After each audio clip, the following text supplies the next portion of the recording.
De um lado, você tem o administrador patrimonial. Do outro lado, você tem o gestor de materiais. São pessoas totalmente diferentes, mas que trabalham na empresa num sistema que acaba sendo de parceria, porque o resultado de um afeta o resultado do outro. Vamos dar uma olhada no nosso material e conhecer um pouquinho do que eu trouxe para você. Olha só. Deixa eu só passar ele aqui para você, para a gente ver isso de uma forma melhor.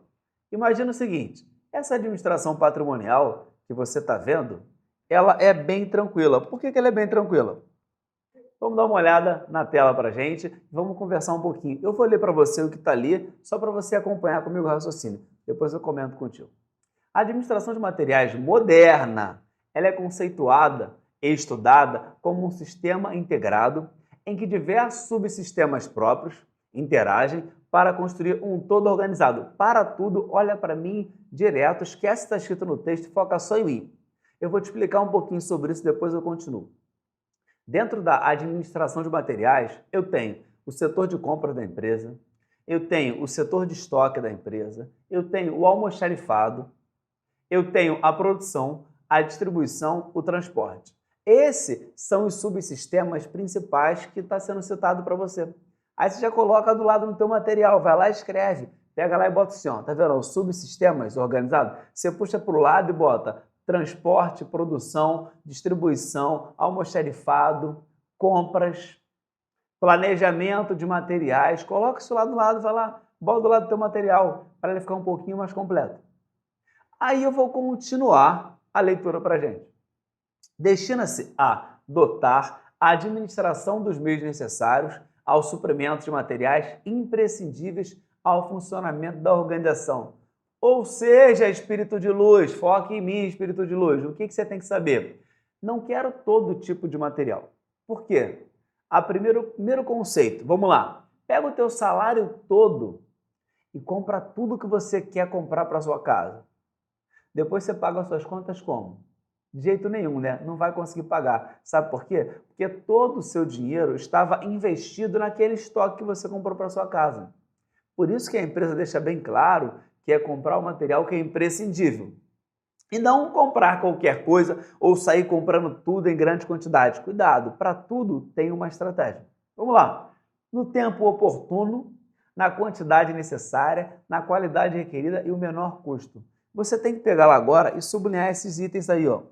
O material é imprescindível. Vamos dar uma sublinhada, só botar a caneta aqui para a gente funcionar.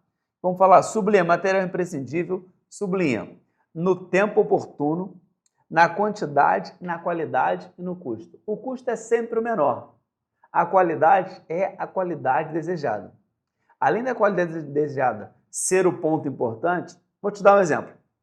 Uma vez trabalhando dentro da administração pública, o meu chefe virou para mim, na época eu trabalhava no setor de licitações. Aí falou assim, Flávio, começa a preparar um procedimento licitatório, um processo licitatório. Aí eu falei, qual o item?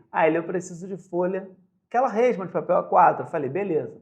Chefe, quer alguma qualidade especificada? Não, eu quero o menor custo. Eu falei, tem certeza? Ele tem.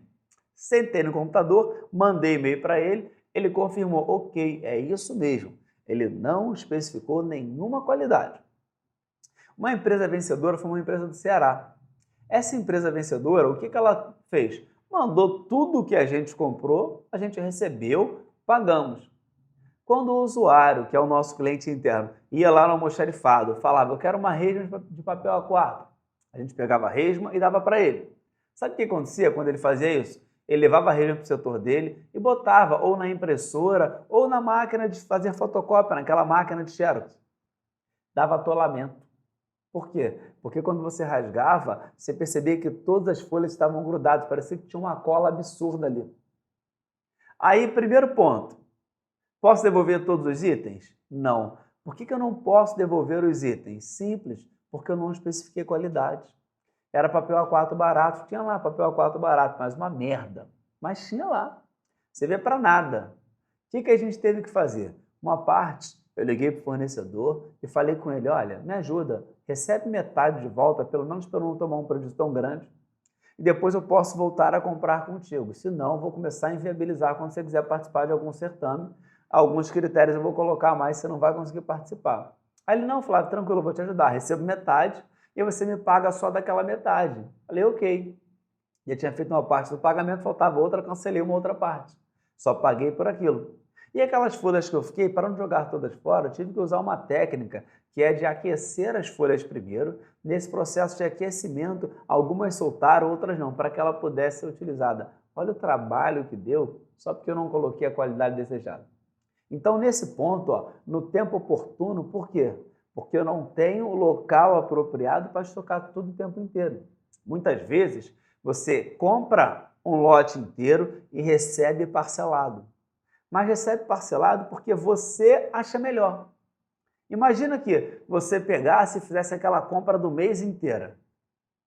Eu moro em apartamento. Ou melhor, apertamento, na verdade. Porque esses prédios novos, os apartamentos eles são menores.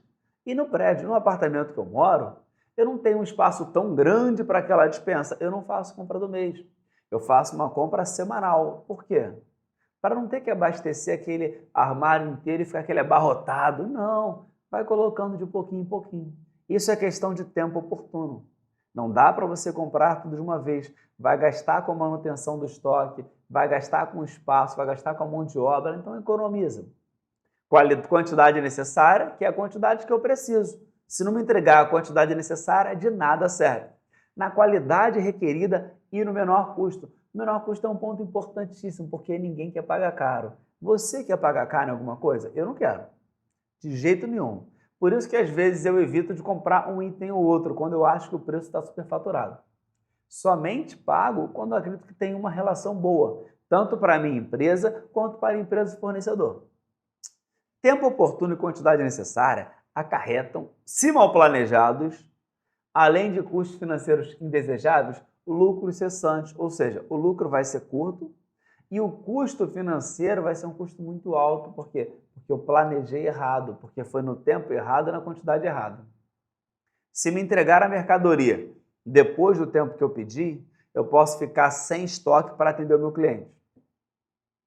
Se me entregar a mercadoria muito antes, eu posso não ter local para armazenar. Se a quantidade que você me entregar não for a quantidade combinada, não vai atender a minha necessidade. Show? Vamos passar para o próximo slide. E eu falo para você sobre os tipos de recursos organizacionais. Aí é destrinchando um pouquinho o nosso primeiro tema.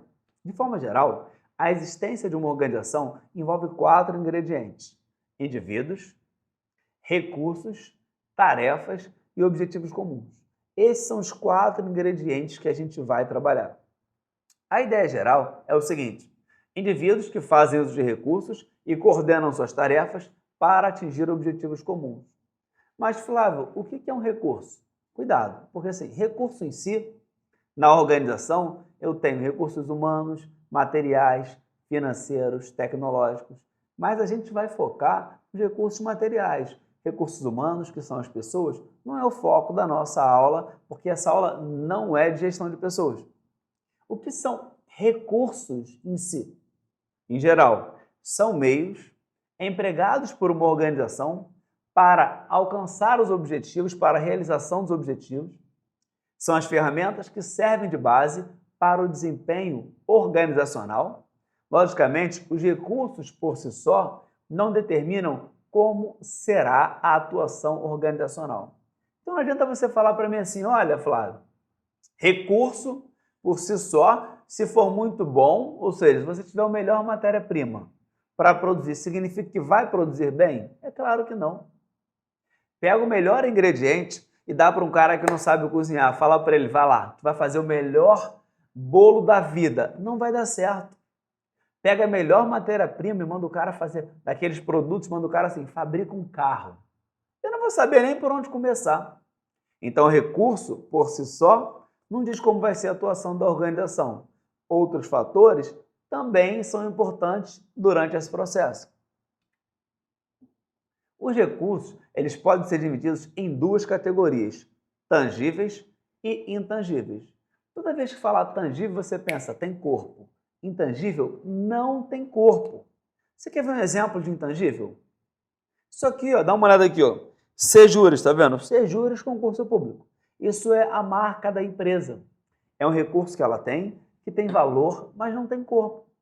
Marca, patente, é tudo recurso intangível. O recurso tangível é o que eu tenho e que tem corpo, que eu posso pegar, que eu posso tocar, que eu posso sentir. E não adianta você falar para mim assim, Flávio, mas tu consegue segurar o nome sem juros, não consigo segurar a patente. Isso aqui é o nome que está escrito, mas a patente, a marca, não.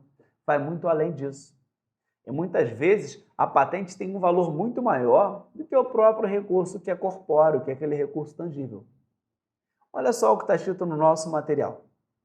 Recursos tangíveis são corpóreos, bens físicos de uma organização, tais como material de expediente. O que é material de expediente?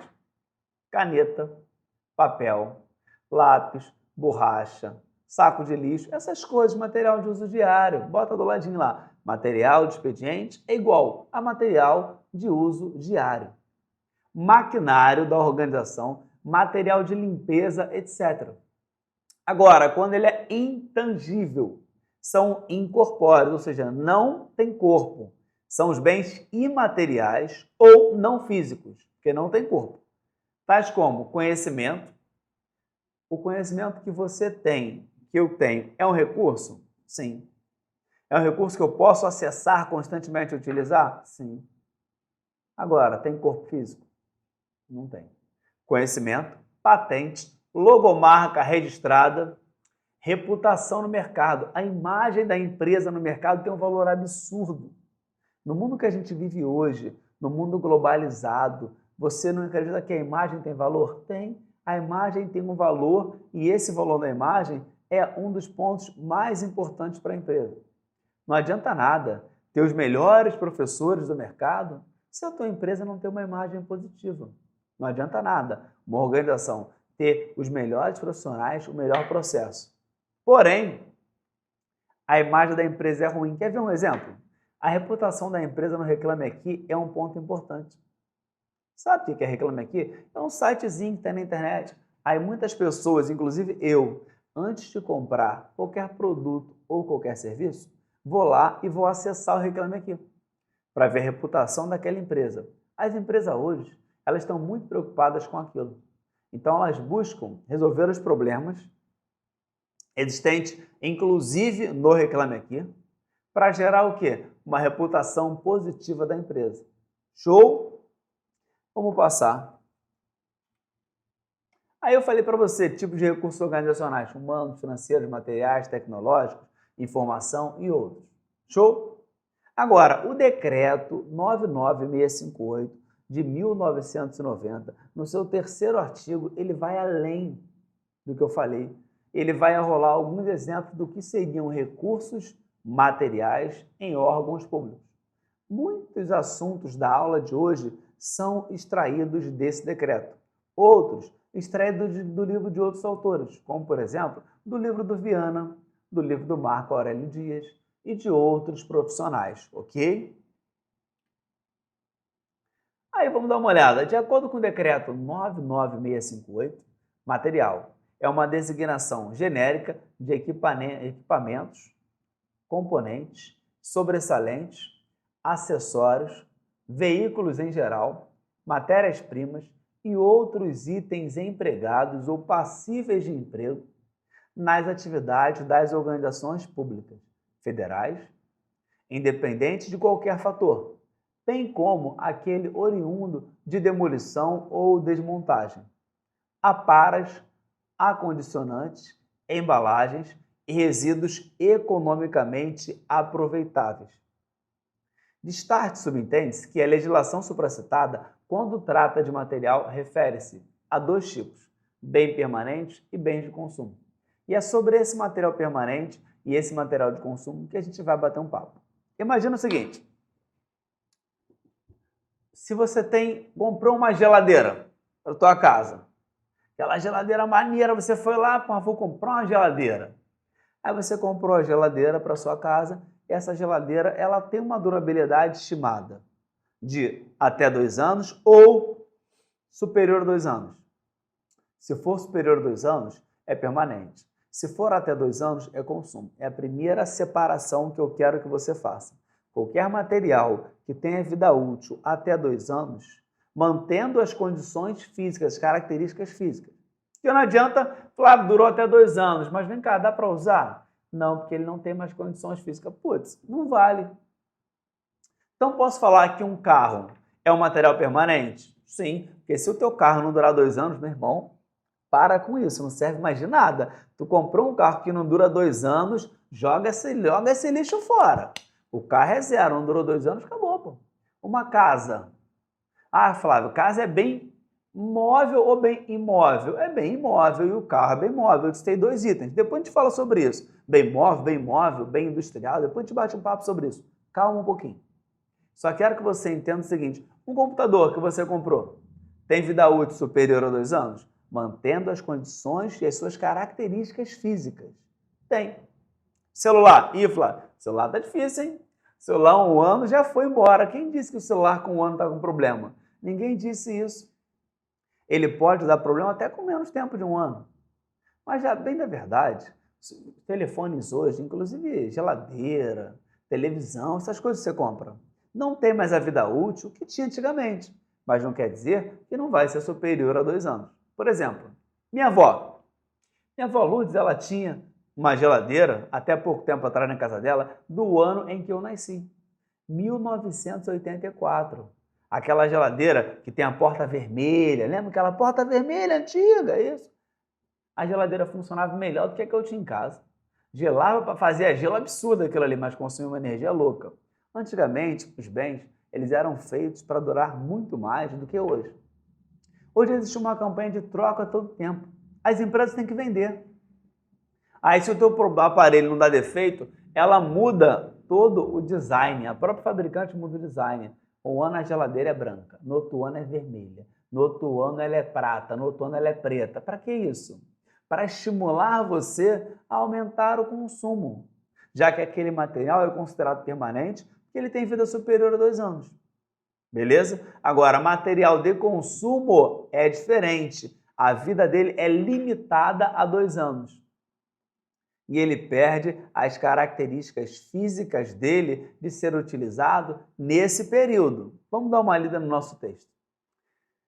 De acordo com o disposto na letra A do item 2 da norma de execução número 0497, material de consumo é aquele que, em razão de seu uso corrente, na definição da Lei 4.320 de 1964, perde normalmente sua identidade física ou tem utilização limitada a 2 anos. Perdeu a identidade física ou é limitado a 2 anos, é consumo. Agora, o que é material permanente?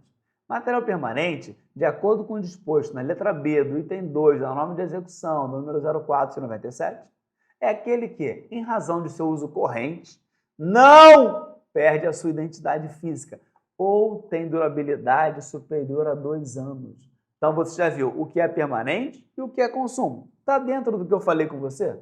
Claro que está. Olha aí, vamos falar sobre algumas atividades que estão inseridas na gestão de recursos materiais.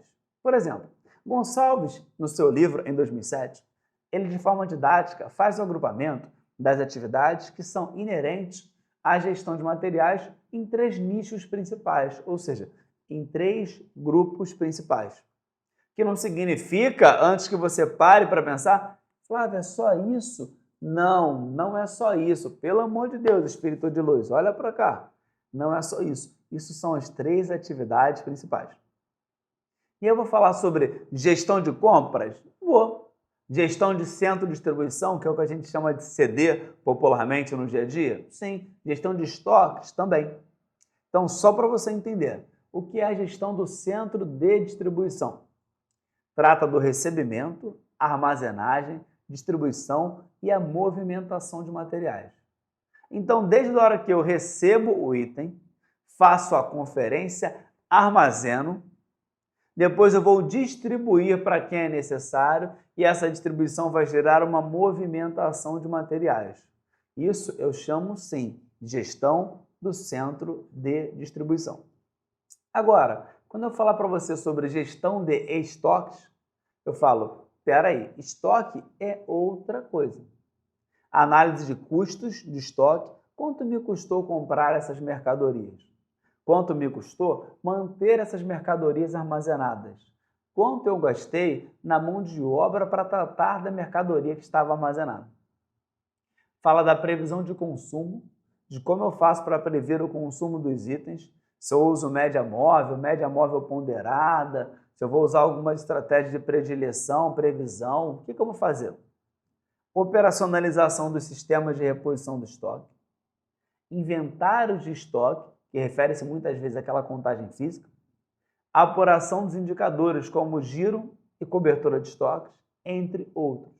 Giro é a conta, rapidamente, é quantas vezes o estoque girou e foi renovado naquele período. Cobertura, quantas vezes o estoque médio ou cobertura demanda média. Mas isso é um outro assunto, só para você entender basicamente.